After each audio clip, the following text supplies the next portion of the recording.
Bienvenidos a Diario de Cuba. Hoy conecto con El Salvador, con un joven, Luis Villatoro Villarrera, que bueno, él estuvo en la Cumbre de las Américas que se llevó a cabo en Los Ángeles, en California, este año. Él además es fundador de la primera organización liderada por jóvenes que se enfoca pues, en la transparencia, en el control social y los datos abiertos. Esta organización se llama Tracoda. Y además, bueno, es un currículum largo, además creaste GovData, que es una aplicación que muestra información pública de una manera pues más fácil de usar, exponiendo, por ejemplo, casos de corrupción, nombres, etcétera. Muchísimas gracias por estar con nosotros. ¿Cómo estás? Muchísimas gracias, Wendy. Pues estamos súper bien acá, siguiendo con la lucha y trabajando por la construcción de un mejor El Salvador, más transparente, involucrando a todos los sectores, ¿no? Ah, me imagino, no paras.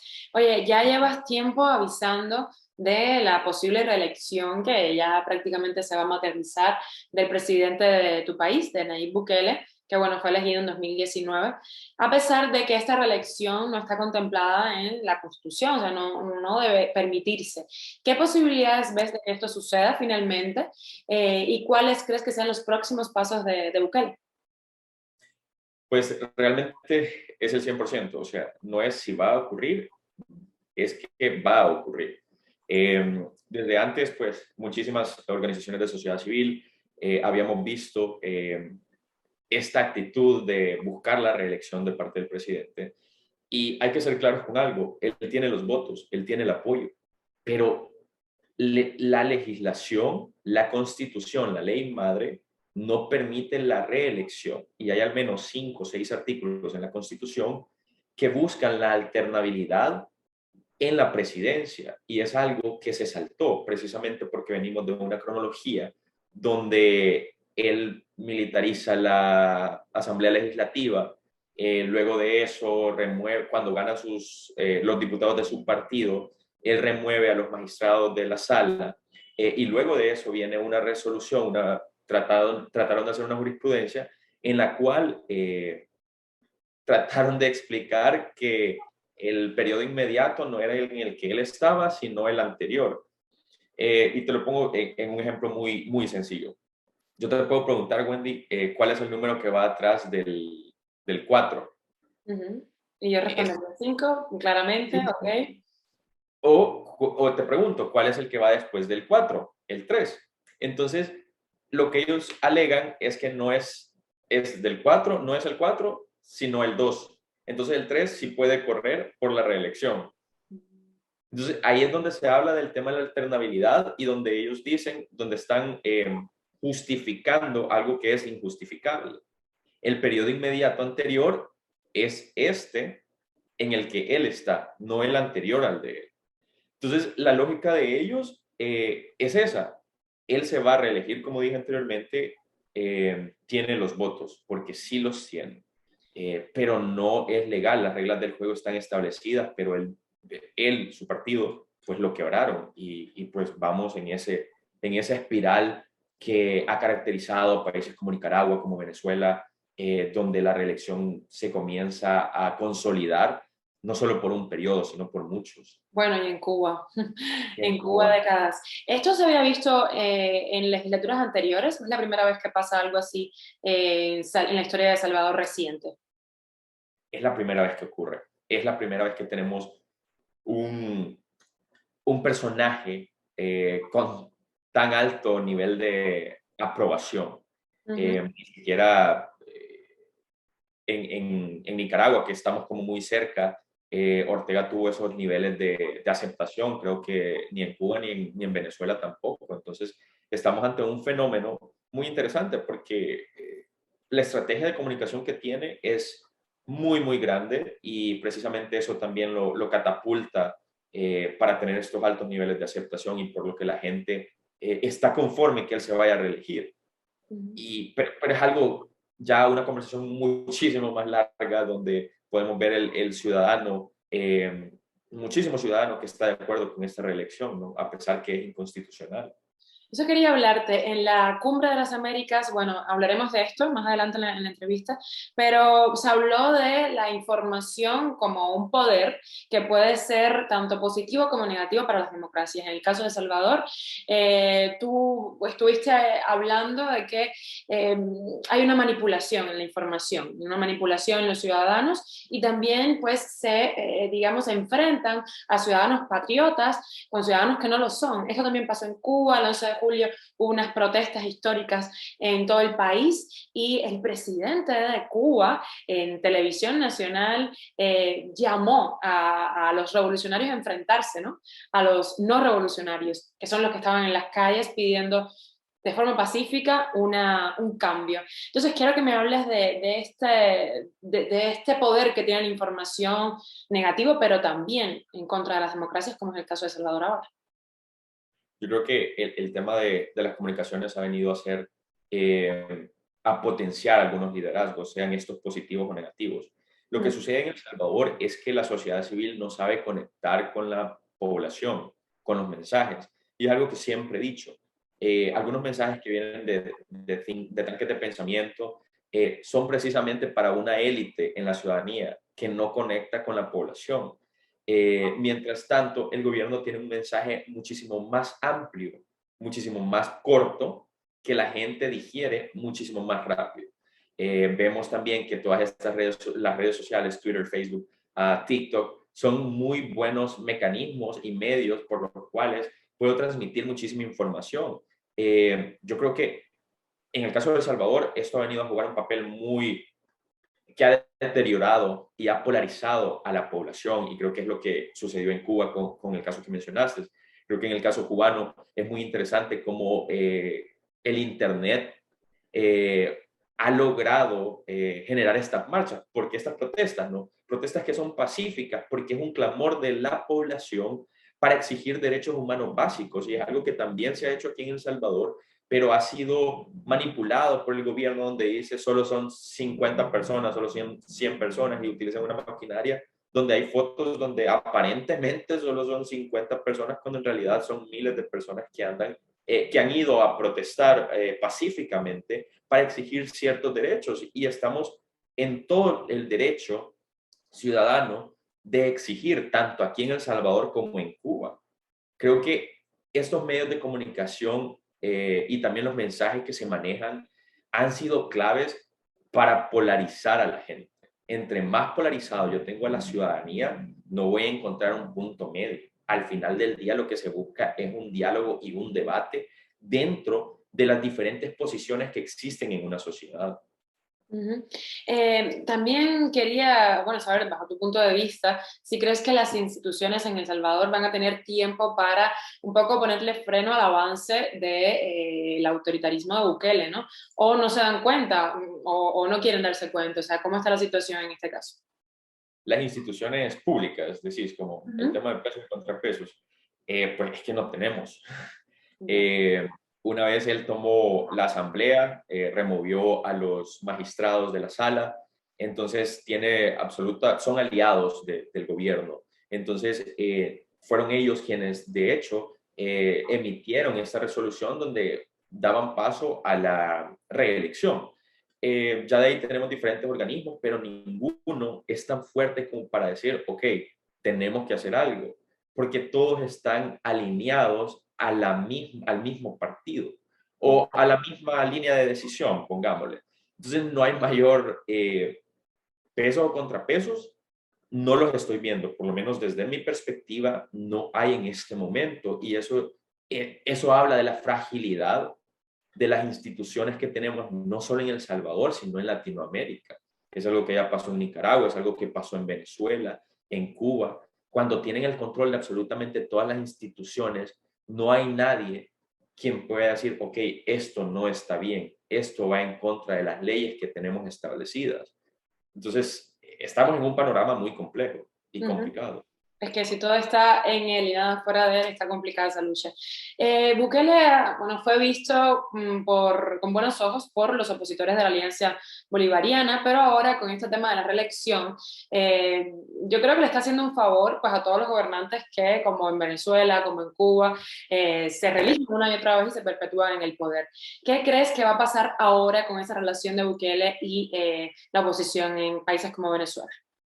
Creo que es un tema complejo precisamente porque el nivel de aprobación que tiene el presidente Bukele es altísimo, no solo aquí en El Salvador, sino en el exterior. El mensaje que pueda llegar a muchos otros países no va a ser el mismo que recibimos nosotros los salvadoreños aquí. Y como te repito, el tema de comunicaciones es un andamiaje increíblemente fuerte y grande que va para el extranjero, no solo aquí en El Salvador. Yo recientemente estuve en un curso donde conocí a personas de todo el hemisferio y ellos me comentaban, no es que nosotros vemos los mensajes de El Salvador, cómo ha cambiado, está 1000 veces mejor que antes, ustedes tienen un gran presidente, pero es el tema de comunicaciones, porque el tema de comunicaciones al final del día es lo que vende. Realmente no sé cuál sea la perspectiva de otros movimientos fuera del país, políticos por lo menos, sobre lo que está ocurriendo en El Salvador. Recientemente hubo un comunicado de expresidentes de la región donde condenaban la reelección del presidente. Entre ellos habían presidentes de Costa Rica, de Argentina, si no mal recuerdo, de Guatemala, de diferentes países de la región. Eh, Esto es precisamente porque saben por dónde va el camino. Lo mismo ocurrió en Cuba, lo mismo ocurrió en Nicaragua, lo mismo ocurrió en Venezuela, donde primero dicen, no, es que solo ocupa otro periodo más para arreglar el país. Sí. Esto se convierte en algo Una eternidad, largo. Sí, ¿no? Como sí. Putin también, que bueno, ha creado ahí las herramientas para mantenerse en el poder. Es que el poder corrompe, oye, hay que abrirle paso a los que vienen, no hay necesidad.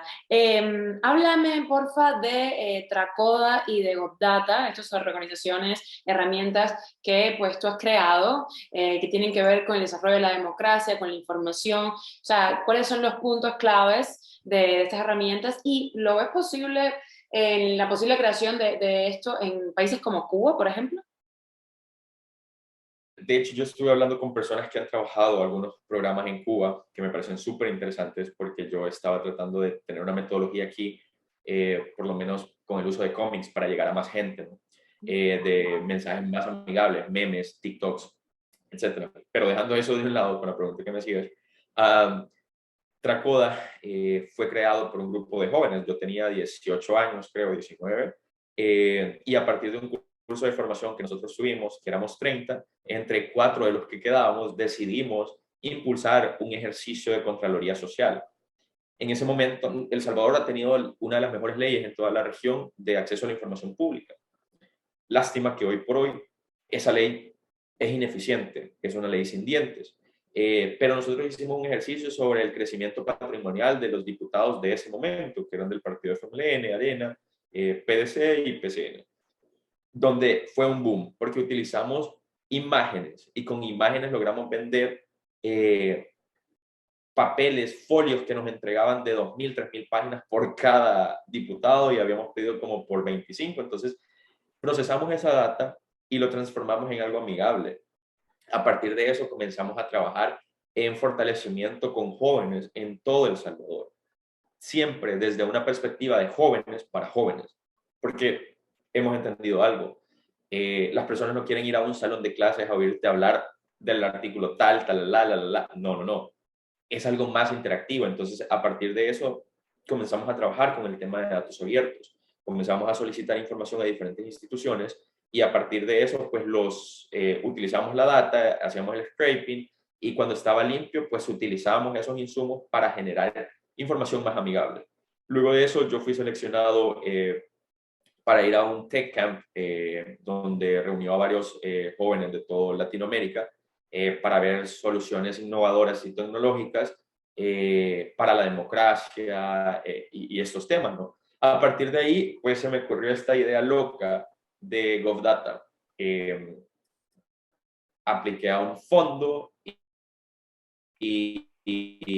pues creé la idea y en menos de 3 meses pues la lanzamos. La ejecutamos y la lanzamos.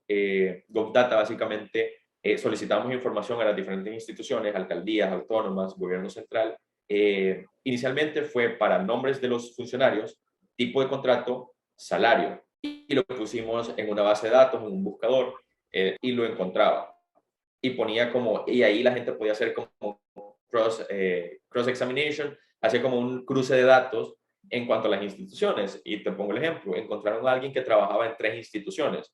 Trabajaba en una alcaldía, en una autónoma y en la Corte Suprema de Justicia.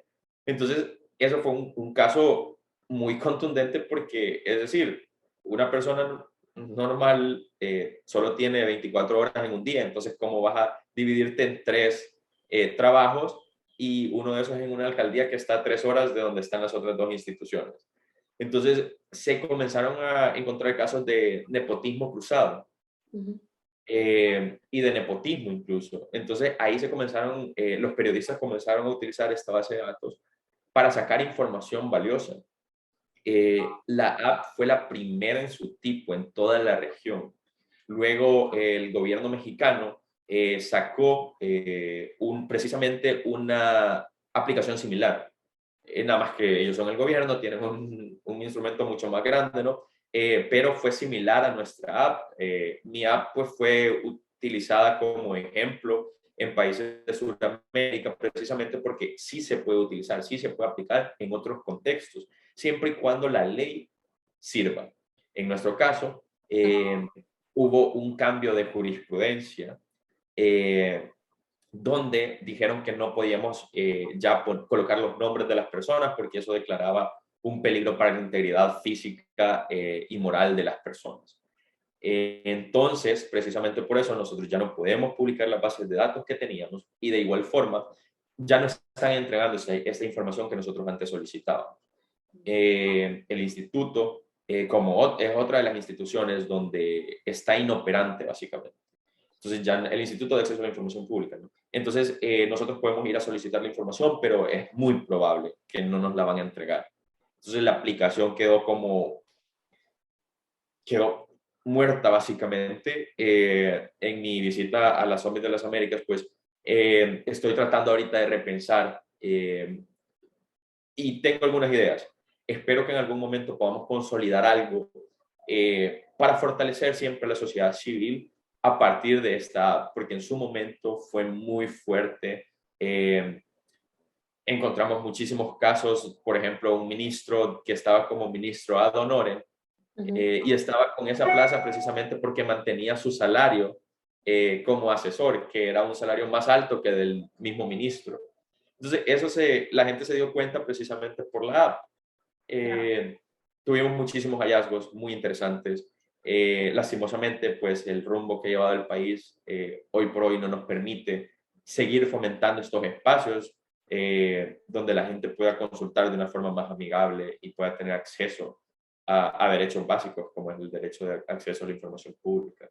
Oye, qué crack, ¿no? Porque yo con 19 años no me imagino estar creando ahí, pensando, a ver una aplicación de la democracia y me parece increíble y qué bueno, o sea, es muy fuerte todos los casos que han salido a la luz y todo lo que han podido sacar y entregar también a manos de los periodistas que luego pues publicitan estos casos. Durante la Cumbre de las Américas, Luis, pudiste reunirte con personalidades tremendas, como por ejemplo la asesora del presidente argentino, la ministra de Industria de Jamaica, la líder de asuntos gubernamentales de Google, bueno, entre otros muchísimos nombres. ¿Qué aprendiste de ellos? ¿A qué conclusiones, más o menos resumidas, ¿no? Porque tenemos poco tiempo, llegaron y qué soluciones también pusieron sobre la mesa?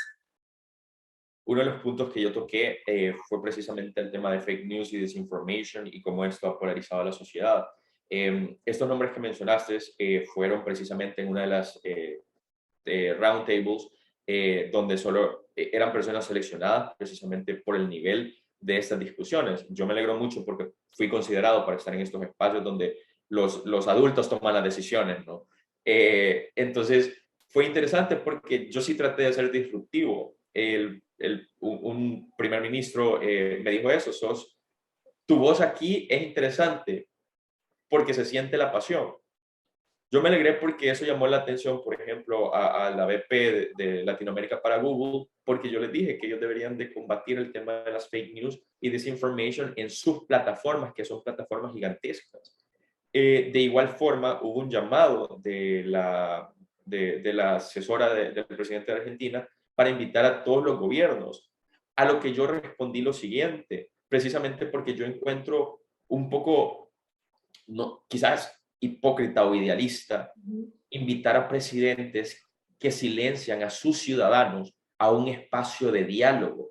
¿Cómo yo voy a invitar al presidente cubano cuando él está cerrando las protestas, está quitando el aire al Internet? ¿O cómo voy a invitar al presidente de Nicaragua o Venezuela cuando están cometiendo violaciones a derechos humanos de sus ciudadanos a un espacio de diálogo?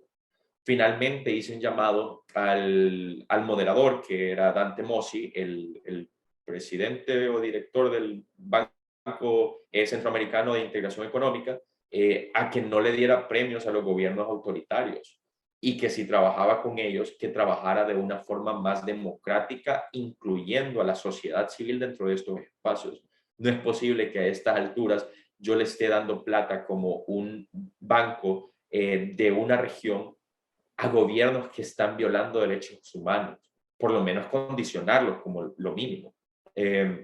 Y también me dirigí al vicepresidente de Millicom, también para crear proyectos sociales que vayan dirigidos a las comunidades, para llegar a todas las comunidades. El tema de la transformación digital es algo muy importante en la región y es algo que permitió en Cuba precisamente que las protestas pudieran llegar más allá y que tuviera un eco en Estados Unidos, por ejemplo, ante la comunidad internacional. Es algo muy importante, pero esto debe ser para todos, no solo para un sector. Y básicamente esos fueron como los puntos que considero más importantes que se tocaron dentro de estas roundtables en las que estuve. Luis, yo me quedara todo el día aquí hablando contigo porque me parece súper apasionante el tema, pero ya para terminar, sí quiero preguntarte, ¿qué futuro tú le ves al país, a tu país, de forma inmediata? ¿Qué crees que va a suceder? Y me hablabas de que, bueno, tu aplicación, tus proyectos, un poco les han cortado las alas, digamos, ¿no? Por el propio cambio que ha sufrido el gobierno en El Salvador. Pero a grandes rasgos, ¿cuáles son tus alternativas? Porque yo creo que vas a seguir con esta idea, no creo que te vas a dar por vencido. Pues sí, realmente yo sí quiero seguir. Ahorita estoy repensando GovData. Espero tener algo para finales de año o inicios del siguiente año. Espero encontrar también el apoyo para hacerlo más grande, ¿no? Mi organización va a seguir trabajando. Tenemos un equipo increíble que está trabajando ese trabajo de hormiga con jóvenes y es algo que vamos a seguir haciendo. Estamos comprometidos con la construcción de un mejor en El Salvador y no queremos ir por ese camino que fue Cuba, que fue Nicaragua o Venezuela. Nosotros queremos seguir teniendo un país democrático o en la medida no retroceder más de lo que estamos haciendo. Lo inmediato para el país es una reelección. Es algo que es claro. Tenemos que ver cómo vamos a seguir trabajando esto, porque a pesar de que nosotros podemos denunciar como sociedad civil, como individuos, que la reelección no es legal, no es constitucional, es algo que va a pasar y tenemos que, no sé si es hacer la paz con eso, pero ver cómo se trabaja para no seguir, para que no nos sigan cerrando espacios de debate y de discusión. Entonces el enfoque va a ser ese, seguir trabajando por abrir más espacios y que no nos cierren espacios cívicos para la ciudadanía. Sí, es como aceptar que eso va a ser una realidad inminente, que ya se viene, y ver qué se puede hacer ya a partir de esa realidad. Te felicito, Luis, por tu trabajo y tus pocos años, además, que bueno, has logrado muchísimo. Te voy a ver seguro a finales de año, cuando ya esas alternativas en las que estás trabajando tomen forma y nos quieras contar más. Ojalá que esto sirva de ejemplo también para ciudadanos cubanos que quieran pues crear estas herramientas que tanta falta hacen. Y bueno, te abrazo, continuamos en contacto. Un abrazo, Wendy. Muchísimas gracias por el espacio y realmente seguimos platicando.